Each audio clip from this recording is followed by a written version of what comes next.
Generation होता है, generation का मतलब उसमें जो सुधार होता है उसे को ही हम जी कहते हैं। जी मतलब जनरेशन। अब ये 1G 2G 3G 4G ये सब जो थे सर ये जनरेशन थे। ये कब आए थे सब, यहाँ पे आप देखेंगे 1G आया था 82 में आया था, ये 1992 में आया था 2G, 2001 में आ गया था आपका 3G, और 2012 में ही आपका 4G आ गया था, लेकिन हम लोग को नहीं मिला था, हम लोग को बाद में मिलना चालू हुआ है। दुनिया यूज कर रही है 5G, अभी हम लोग इंडिया में अभी 5G यूज के लिए नहीं है, अभी ट्रायल चल रहा है, इसको 1 से 2 साल में ये पब्लिक के लिए दे दिया जाएगा। अब इसमें मेन अंतर क्या होते हैं समझिए ध्यान से।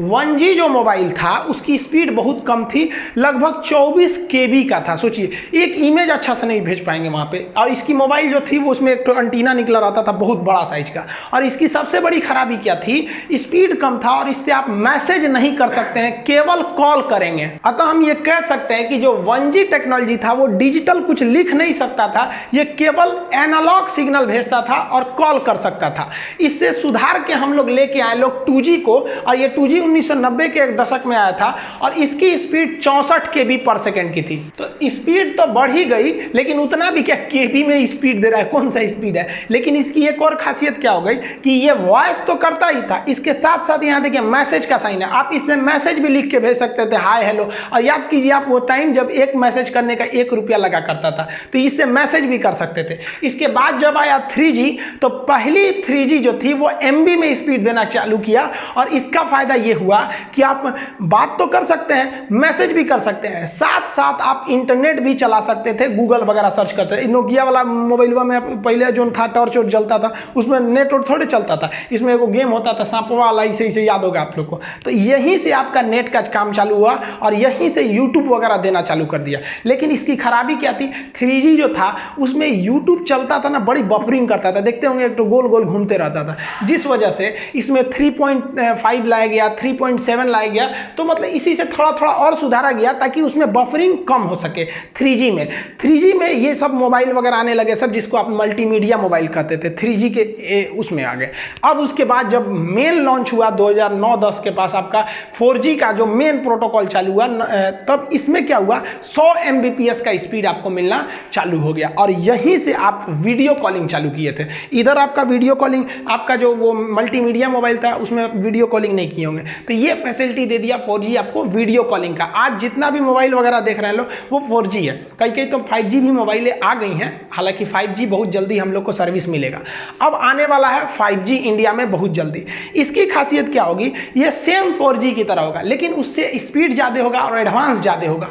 ये मोबाइल के साथ साथ दूसरे चीज़ को कनेक्ट कर देगा। आप अपने कार को अपने मोबाइल से कनेक्ट कर दीजिएगा ना, तो जैसे यहाँ मोबाइल में घुमाइए, उधर कार घूम रहा है, फ्रिज को कनेक्ट कर दीजिए 5G, तो फ्रिज में भी 5G टेक्नोलॉजी होना चाहिए। और दरवाजा खोलना है तो यहीं से खोल दीजिए, इन्वर्टर बंद करना है यहीं से कर दीजिए। आप पता चले आप मान लीजिए गए हैं दिल्ली, आपका घर है चेन्नई में, आप भूल गए कि जो इन्वर्टर तो बंदे नहीं किए, तो 5G टेक्नोलॉजी रहेगा ना, तो वहीं से ऑफ कर दीजिएगा तो वो ऑफ हो जाएगा। बल्ब वगैरह जला सकते हैं, बुझा सकते हैं। तो वो सब ऐसा नहीं है कि केवल मोबाइल 5G हो जाएगा, घर में आपका 5G है ये नहीं है तो नहीं होगा, उसमें भी टेक्नोलॉजी बढ़ानी पड़ेगी। तो आज के समय 5G की ओर जा रहा है, लेकिन हम लोग वर्तमान में 4G यूज कर रहे हैं, और एक काफी लंबे समय तक 4G यूज करेंगे। लेकिन 4G भी अचानक से डेवलप नहीं हुआ, 4G की जितनी रिक्वायरमेंट थी उतना कोई भी कंपनी पूरी नहीं कर पा रही थी। इसीलिए गवर्नमेंट ने कहा कि देखिए आप 4G ले लीजिए, लेकिन इसमें सुधार करते रहिए, लॉन्ग टाइम तक आपको सुधार करना पड़ेगा। तो उसी को कहा गया लॉन्ग टर्म इवोल्यूशन, यानी उसमें सुधार। तो लॉन्ग टर्म इवोल्यूशन को आप LTE करते हैं। तो जब 4G टेक्नोलॉजी में धीरे धीरे सुधार की क्रिया होती है तो उसी को हम लोग कहते हैं LTE। अब ये 4G दो अलग अलग चीज का यूज कर रही थी। इंटरनेट चलाने के लिए डाटा भेज रही थी, वो ऑप्टिकल फाइबर के थ्रू भेज रही थी बहुत तेज स्पीड में, और जो वॉइस था ना बात करने के लिए, उसके लिए वो रेडियो फ्रीक्वेंसी का यूज करती थी RF।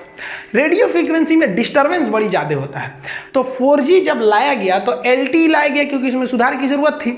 अब इस 4G में समस्या ये था कि डाटा तो तेज चलता था, नेट तेज चलता था, लेकिन फोनवा कीजिएगा तो फोन जाता था आपका रेडियो फ्रीक्वेंसी में, जिसमें कभी सिग्नल अच्छा नहीं रहता था। कभी आप फोन करेंगे, अब उसमें कई सिग्नल भेजे रहते थे, आप बात करते करते रहिएगा, किसी का दूसरे का आवाज़ आने लगेगा, कभी कॉले नहीं लगेगा। तो वॉइस की बड़ी समस्या रहती थी। तो कंपनियों ने सोचा कि भाई आप जियो भी लिए होंगे ना, शुरुआत में तो 6 बार फोन कीजिएगा तो 1 बार लगता था। शुरुआत में जब जियो आया था तो लगता ही नहीं था फोन। रीजन क्या था कि 4G का डाटा स्पीड तो ठीक था, लेकिन जो वॉइस भेजता था ना वो क्या करता करता था वो रेडियो फ्रीक्वेंसी में भेज देता था। तो रिलायंस ने क्या किया, उसने कहा कि एक काम करते हैं, हम जो डाटा भेज रहे हैं एक काम करते हैं उसी के साथ साथ हम वॉइस को भेज देते हैं, तो दोनों का स्पीड तेज हो जाएगा। तो उसने इस LTE में वॉइस भी जोड़ दिया, तो उसी को कहा गया वॉइस ओवर LTE। तो LTE का तो पहले पता है, बस उसमें वॉइस ओवर जोड़ देंगे तो VoLTE हो गया। तो रिलायंस जब लाया था शुरुआत में जियो को तो LTE लाया था, तो बड़ी उसकी कॉलिंग की समस्या थी। तब क्या किया, एक साल बाद उसने VoLTE ला दिया। अब इसमें कॉलिंग समस्या नहीं, जहां से नेट जा रहा है वहीं से आपका वॉइस को भेज दे रहा है। और ये क्या करता है, वॉइस को प्रेफरेंस ज़्यादा देता है। इसलिए आप देखेंगे अगर VoLTE मोबाइल रहेगा ना खटाक से लग जाता है, और LTE वाला रहेगा ना तो टूक टूक टूक टूक करेगा, जल्दी लगेगा नहीं। अब VoLTE वाला फटाक से लग जाता है। और VoLTE में अगर आप देखेंगे तो जब आप वॉइस कर रहे होते हैं तो आपका नेट थोड़ा सा उसको नेट को प्रेफरेंस कम देता है, वॉइस को प्रेफरेंस ज़्यादा देता है। तो आजकल जितनी भी मोबाइल आ गई हैं सब VoLTE आ गई हैं। अब VoLTE को गोली मारी, अब तो 5G आ गए हैं सब। तो 4G की शुरुआती कंडीशन LTE, उसका एडवांस वर्जन VoLTE हो गया।